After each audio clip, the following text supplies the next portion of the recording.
భారత నారీ శక్తిని ఎదగనీయకుండా కాంగ్రెస్ ఇతర ప్రతిపక్షాలు అడ్డుకున్నాయని ప్రధానమంత్రి నరేంద్ర మోదీ ఆరోపించారు.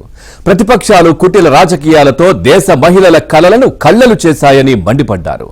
వారి తీరు పట్ల భారత మహిళలకు తాను క్షమాపణ చెబుతున్నట్లు పేర్కొన్నారు.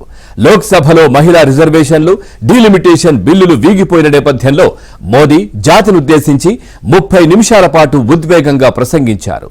ఈ క్రమంలో కాంగ్రెస్తో పాటు టీఎంసీ, డీఎంకే, సమాజ్వాదీ పార్టీల పేర్లను ప్రస్తావిస్తూ ఘాటుగా విమర్శలు చేశారు.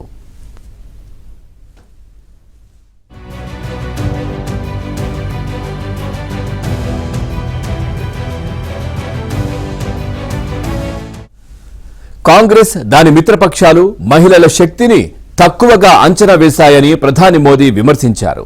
మహిళలు దేనినైనా మర్చిపోవచ్చు, కానీ తమకు జరిగిన అవమానాన్ని ఎన్నటికీ మర్చిపోరని తెలిపారు. వారు అన్ని గమనిస్తున్నారని, ఖచ్చితంగా శిక్షిస్తారని తెలిపారు. ఎప్పుడైనా ఈ నేతలు వారికి కనిపించినప్పుడు మహిళల రిజర్వేషన్ అంశాలను నాశనం చేసిన వారు వీరేనని, పార్లమెంటులో ఆనందంతో బల్లలు చరిచారని గుర్తు చేసుకుంటారు అని మోదీ పేర్కొన్నారు. కాంగ్రెస్, ఎస్పీ, డీఎంకే, టీఎంసీ ఎప్పుడూ ఏదో ఒక సాంకేతిక కారణాన్ని అడ్డుపెట్టుకుని మహిళల హక్కులను దోచుకుంటూ వస్తున్నాయని మండిపడ్డారు. మహిళా శక్తి బలోపేతమైతే ఎక్కడ వారి వారసత్వ రాజకీయాలకు, నాయకత్వానికి ముప్పు వస్తుందోననేది వారి భయమని పేర్కొన్నారు.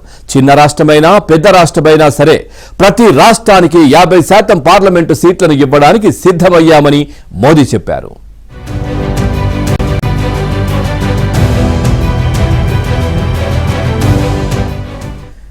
ఏ సంస్కరణలు వచ్చినా అబద్ధాలు చెప్పడం, అపోహలు వ్యాప్తి చేయడం కాంగ్రెస్ కు అలవాటని ప్రధాని మోదీ మండిపడ్డారు. మనతో పాటే చాలా దేశాలకు స్వాతంత్ర్యం వచ్చిందని, చాలా దేశాలు మనను దాటి ఎంతో ముందుకు వెళ్లిపోయాయని చెప్పారు.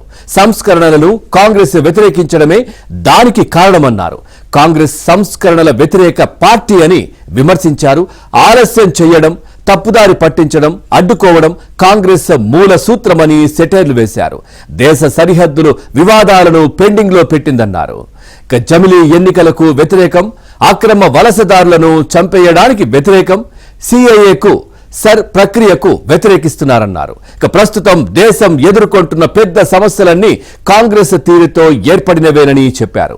కాంగ్రెస్ కు దేశ మహిళలు గట్టిగా బుద్ధి చెబుతారన్నది తమ నమ్మకమని మోదీ అన్నారు.